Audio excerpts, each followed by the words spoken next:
और इसी बीच बड़ी खबर, बिहार में फिर रोजगार की बहार। जल्द होगी 1 लाख शिक्षकों की बहाली। TRA-4 के तहत जल्द ये प्रक्रिया शुरू होगी। बहाली प्रक्रिया जल्द शुरू की जाएगी। राज्य की महिला अभ्यर्थियों को आरक्षण का लाभ मिलेगा। जेडीयू ने एक्स पर पोस्ट कर जानकारी दी है और पोस्ट की वो तस्वीर भी समाप्त की टेलीविजन स्क्रीन पर। बिहार वासियों के लिए बड़ी खुशखबरी है, जहां जल्द 1 लाख शिक्षकों की बहाली शुरू होगी। TRA-4 के तहत जल्द ये बहाली प्रक्रिया शुरू की जाएगी। राज्य की महिला अभ्यर्थियों को आरक्षण का लाभ मिलेगा। जेडीयू ने एक्स पर पोस्ट कर इसकी जानकारी दी है। बड़ी खबर इस समय आपकी टेलीविजन स्क्रीन पर, और रजनीश हमारे संवाददाता ज्यादा जानकारी के साथ फोन लाइन पर जुड़ रहे हैं। रजनीश, रोजगार को लेकर सरकार ने जो अपनी घोषणाएं की थी उसको अमली जामा पहनाना अभी से शुरू कर दिया है। 1 लाख भर्ती प्रक्रिया। बिल्कुल, देखिए लगातार इंतजार कर रहे हैं लाखों अभ्यर्थी की TRA-4 का विज्ञापन कब आएगा, कब बहाली शुरू होगी।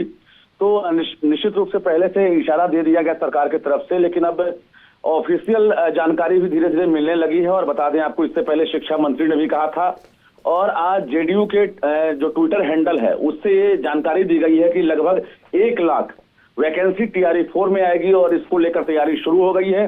जो महिला आरक्षण की बात कही गई थी, जो बिहार में लागू हुआ है फिलहाल, ये TRA-4 में आपको देखने को मिलेगा। यानी 35% जो आरक्षण का लाभ मिलेगा ये महिलाओं को सीधे मिलेगा TRA-4 में।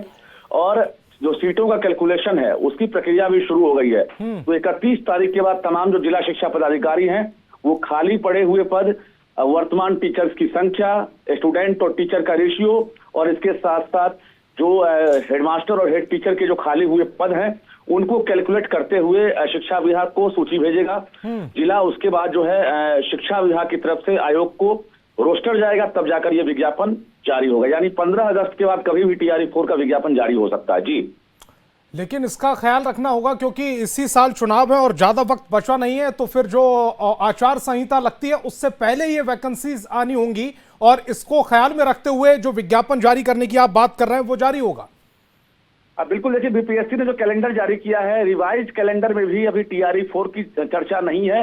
लेकिन जैसे ही शिक्षा विभाग रोस्टर भेजेगा वैकेंसी का, उसके बाद TRA-4 का जो कैलेंडर है वो उसमें इंक्लूड कर दिया जाएगा। तो कुल मिलाकर ये कहा जाए कि जो आचार संहिता है, मॉडल कोड ऑफ कंडक्ट से पहले हर हाल में विज्ञापन जारी होगा। लेकिन चुनाव से पहले अब एग्जाम संभव नहीं है, विज्ञापन जारी होगा और जो अभ्यर्थी है उन्हें तैयारी करने का मौका मिलेगा। चुनाव के बाद ये परीक्षा संभव दिख रहा है। जी रजनीश, चूंकि रोजगार बहुत बड़ा मुद्दा भी रहा है, विपक्ष लगातार इसको लेकर सरकार को घेर रहा था और सरकार ने अब अपनी मंशा जाहिर कर दी है कि रोजगार के जो मसला है, यानी कि युवाओं के भविष्य का जो मसला है, उसमें सरकार अब युवाओं के साथ है।